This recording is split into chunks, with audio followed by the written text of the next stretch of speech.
Oh, great play. Goodness gracious me! How about that for technique? Alexander-Arnold. And a goal!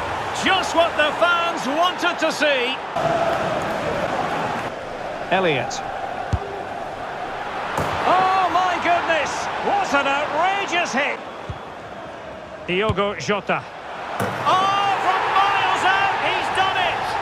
Out wide, and in this tactical setup, they have just the one player in attack.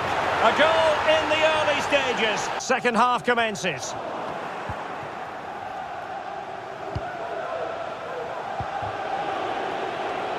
Fabinho. And Liverpool might be able to cash in. And in! Oh yes! Exactly what they were hoping to produce. 30 minutes now.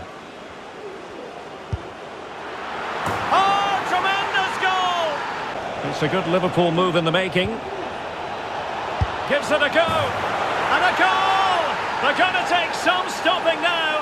Yeah, it was a penalty for West Brom, and it only went and hit the ball. And a goal! 1-0 it is. The football game. Which of these teams has the right attitude today is the big question. A truly magnificent start. Alexander-Arnold. Can they forge ahead? They do. And you've got to say... Roberto Firmino. Oh, he's gone for goal. Oh, yes! He's going to be proud of that moment. Chiesa.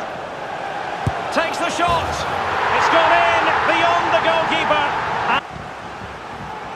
Keita. And there it is, the opening goal. They take it short. Salah!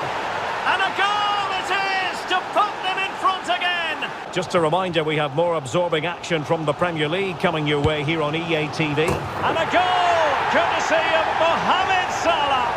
Now Mo Salah, plenty of forward momentum here, but can they produce just what the Liverpool fans wanted to see? Well, thanks, Derek. The best coach I played under would always tell us before kick-off. And there it is, the opening goal. And of course, the top scorers this season, Jota finished as our top scorer with 22 goals. Mane had 20 goals, but imagine how many goals Mo Salah would have had. He just scored 17 goals in 28 games. So if he plays another 20-22 games, he would have easily scored 30 goals or maybe even more. So Salah was on course for another record-breaking season until he got injured. 16 goals for Vlahovic is pretty decent from just 30 matches. He also had an injury-hit season. Firmino from midfield scoring 60 goals, and this was the breakthrough season for Jude Bellingham. And Chiesa, in just 20 games, he scored 12 goals. So next season I expect Chiesa to hit 20 plus goals. I will rotate him and Mo Salah as the right winger, or maybe Chiesa will rotate with Mane as well. We will see. Doku also had a pretty decent season. Harvey Elliott also a good season, 6 goals, 8 assists. Naby Keita also had a very injury-hit season. I mean, he even declined in his rating because of how many times he was injured. But at least that's realistic, because that's usually what happens with Naby Keita. And it looks like Divock Origi's transfer has failed to go through. I don't know why or how, even though I accepted his transfer to Sporting. For some reason, Sporting pulled out of the negotiations. And also I wanted to show you guys the loan players. So Cesar Montes improved by 3 rating points, Neco Williams improved by 4, Ben Woodburn by 3, Curtis Jones also improved by 3. That's pretty brilliant. Ed Guy, he got promoted this season, and I think next season we might recall him or he might stay on loan. I still haven't decided yet. Depends on what kind of other young players we will have. But Nat Phillips, I will probably sell him at the end of his loan spell. And Naveda is also a player that we signed in season 1 and he has been on loan. So Song Min-kyu is a player that I'm looking to recall, and he will be the Divock Origi replacement. We already have Jota and Vlahovic to play as a number 9. So I think we more like need wingers than strikers. Reece Williams and Kumatio needs to stay on loan and improve. Pitaluga also, young Brazilian goalkeeper. He grew by 4 rating points, but it's a long time until Pitaluga will be good enough. James Milner retires at the end of the season. It's a shame we didn't win any trophies this season, so James Milner didn't add to his trophy collection, and these guys are for sale. All of them are on the transfer list except Rhodes and Bradley Heath, the amazing young goalkeeper, will go out on loan, and this guy is also for loan. The other guys are for sale. And Sepp van der Merk played 8 games for Burnley and he went up by 2 rating points, which is decent. Kevin Callagher went up by 2, but I think I will also sell him because at 24 I just don't see him becoming an 80 rated goalkeeper or 85, which is just like not good enough really. Let's see, Mate played 14 games for us, Thiago 21, no goals for Thiago is very disappointing. That's one of the reasons why I transfer listed him. Kostas Tsimikas 26 games with Konate 26, Jordan Henderson 28, Sanchez 29. Sanchez also improved by 1 rating point. Joe Gomez 43 games, just like Trent. Trent got 5 assists as well. Robertson and Van Dijk both had 46 games. It's pretty amazing. And Alisson played every single game because we don't have a backup goalkeeper at the moment. So 15-7 games for Alisson, absolutely brilliant. I'm still absolutely gutted about losing the Champions League final against Paris Saint-Germain, but you know, I think we put up a heroic fight and it was tiny details that was the difference between us winning and losing the Champions League final. And let's go again next season. I mean, we already won the Champions League once in the first season, so I think if we win the Premier League next season, then I will be okay with winning the Champions League and the Premier League in 3 years at Liverpool. We will always take that, but we had a great run to the competition, to the final. We knocked out Dortmund after losing the first leg, and we knocked out Barcelona after losing the second leg in heroic fashion. 6-5 on aggregate, both against Barcelona and against Dortmund. It was the same aggregate, and we also knocked out Juventus 6-4 on aggregate. So absolutely thrilling games in the Champions League, and even in the group stage we had some difficulty overcoming the smaller sides, like we drew with Spartak Moscow home and away. But Paris Saint-Germain, you know, they steamrolled almost everybody in the Champions League throughout the whole tournament. We beat Marseille 7-1 in the UEFA Super Cup final. I still don't know how that happened. We just took every chance. And also Marseille defensively are not as strong. Amazingly, Leicester City have won both the FA Cup and the League Cup, so Brendan Rodgers is doing wonders. Just like in real life, Leicester won the FA Cup, but they won the League Cup in career mode as well.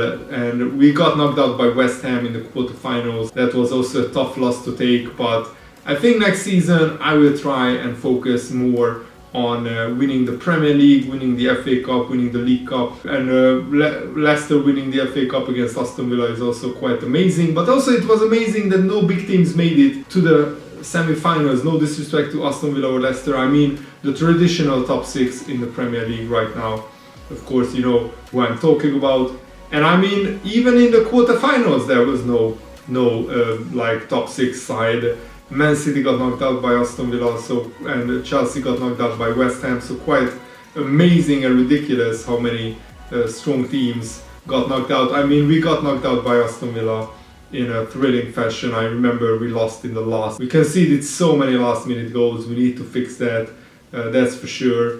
And let's check, you know, I already showed you the Premier League table and the top scorers and everything. So Bournemouth, Southampton and Watford got relegated. Southampton is the big surprise. They are traditionally, usually in the Premier League. So let's actually check out who got promoted from the Championship. It's Brighton, Norwich, and it's usually Brentford. Usually the third place team got promoted in FIFA, but there is a playoff between third and sixth place. The 4 teams do a playoff, so we don't know yet who will be the third team. But I want it to be Brentford because they are in the Premier League in real life, so it makes it a little bit more realistic. And the Europa League was won by Sporting. They beat Milan in the final, which is quite amazing. And Leipzig got knocked out by Sporting. So it's a shame we didn't win the Champions League because we would have played Sporting and we could have won another European trophy, so it's quite unlucky. But it was an amazing final. I really hope that you guys enjoyed it. It was painful for me, but I still enjoyed the Champions League final, even even if we lost 5-4. It was quite an incredible, dramatic game decided by a 94th minute winner, which will go down in history. And you know, we already won 7 Champions League trophies in Liverpool's history, 6 plus the one I won last season. So we will be back, I'm sure, winning more and more Champions League trophies. And Athletic Bilbao beat Lyon in the Europa Conference League final, which is a brand new tournament. West Ham made it to the semi-finals. So congratulations to them, but West Ham won't be in Europe next season, if I believe correctly. Chelsea will be in the Conference League, so that will be amazing. They will be huge favorites to win the whole tournament. And let's just check out the group stage. I already showed you the Premier League top scorers, top assists and top clean sheets, so I want to focus in this season review on other competitions. A Brentford player, Dervishoglu, a Turkish Brentford player, was the top scorer of the FA Cup. Amazingly, we had Origi who gets 2 assists in the FA Cup, but we didn't go really far in both the FA Cup or the League Cup, so we don't really have players who are contenders for the top scorer or the top assist chart. I think this season our title challenge hinged on keeping Salah fit, because he started the season in incredible form, scoring like 13 goals in 15 games, something like that, or 20 games, sorry. And then he got injured for the second half of the season. So if we would have kept Salah fit for the whole season, maybe we would have mounted a title challenge. At least Jota and Mane finished as the top guys in the assist chart. Jude Bellingham with 6 goals as our top scorer. Mane had 5, Jota also had 5. But it's a shame that we just couldn't get over the line in the Champions League. Losing the final in such fashion is always heartbreaking, but as I said, the most important thing in this series is to be entertaining for you guys. And we didn't complete any of our big objectives apart from getting 10 wins in the Premier League, which is a pretty easy objective to get. I'm not sure what to do with the expand the club in Asia objective. I will probably recall one of our Asian guys and try to play him a lot next season and try to complete the objective that way, but we failed in every single competition, which is not good enough really at Liverpool. But making the Champions League final and losing in the 94th minute, maybe the board will say, we will give you another chance for next season. And I mean, this season, yes, we won the UEFA Super Cup, so sorry I was wrong. We actually won a trophy and we made the Champions League final, and we also did a record-breaking transfer, getting Chiesa in. We scored an incredible 145 goals, but we also conceded 92 goals, which is really dreadful defensively, that we concede more than 1.5 goals per game. We need to improve that, definitely. Paris Saint-Germain did the double. They won the French League and the Champions League, so this is PSG's season. That's definitely true. And let's see who won the Bundesliga. Bayern Munich, as always, won the Bundesliga, so no real surprises there. Juventus won the Serie A, even though Juventus are not as strong as previously. Even on FIFA, they won the Serie A. Let's see, the Eredivisie one was won by PSV, sorry, and Ajax finished second. So the Portuguese league was won by Porto. So even though Sporting won UEFA Europa League, they couldn't beat Porto. Porto went unbeaten in the Portuguese league. I think that's a historic win. That's a first for them. And Rangers won the Scottish Premier League, even though Steven Gerrard is not the manager there anymore. And Real Madrid won the Spanish league. And Barcelona will only be in the Europa League next season. They finished 5th, Barcelona. That is a huge, sensational finish. And now, the moment of truth, will I get sacked or not? Let's find out together. Let's end the season and let's see what message we get. So we get a season performance review, and they are not entirely satisfied with the team's results, but they will give us another chance. They aren't minded to rush into a decision so on my future, and they feel I deserve another season to work towards what we all hope you can achieve as a manager of Liverpool. So I'm delighted. We are not getting sacked, and this is where we will continue in the next episode. Thanks for watching, guys. Hope you enjoyed this. Have a nice day. See you later.